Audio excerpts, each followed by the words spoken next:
Alam mo Han, yung babae, ilaw lang ng tahanan yan.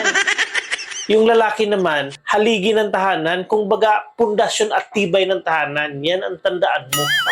Ganun ba yun? Oo, syempre. Han, parang umuulan ata. Ulan na naman. Tutulot na naman yung bubong natin. Marupok na talaga yung bahay natin. Oo nga, Han eh. Kailan makahanap tayo ng paraan para tumibay ulit? Oo nga eh.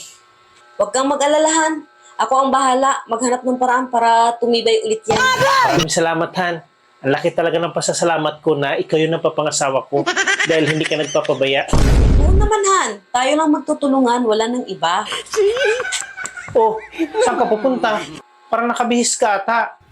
Aalis muna ako. May pupuntahan lang. Hala, sige, sige, sige.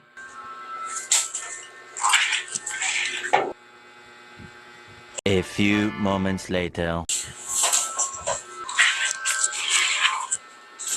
Oh, bakit gabing-gabi ka na? Kanina ka pang umaga umalis ah. Oo, Han. Hindi biro ang maghanap eh. Bakit? Ano bang hinahanap mo? Nakahanap na ako ng lalaki.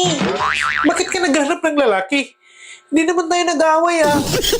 Kailangan ba tayo mag-away bago maghanap ng lalaki? Bakit mo ginagawa to? Wala naman akong kasalanan sa'yo ah. Tumulong na nga ako dahil naawa ako sa'yo eh. Tulong ba yan? Purwisyo yung ginawa mo. Ikaw na nga may sabi na ang lalaki haligi ng tahanan. Na siyang pundasyon, siyang tibay. Di ba? Oo. Kaya mabilis marupok tahanan natin kasi nag-iisa ka lang. Hindi naman yan ang kailangan para tumibay eh. Anong hindi? Yan ang kailangan natin talaga. Paano mo nasabi, ha? Ang lalaki haligi ng tahanan, di ba? Oo. Nag-iisa ka lang. Ibig sabihin, isa lang haligi ng tahanan natin. Kaya marupok, di ba?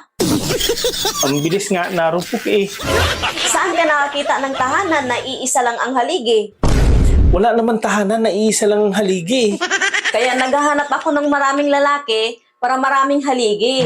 Matibay na, masaya pa. Ayaw mo ba tumibay tahanan natin?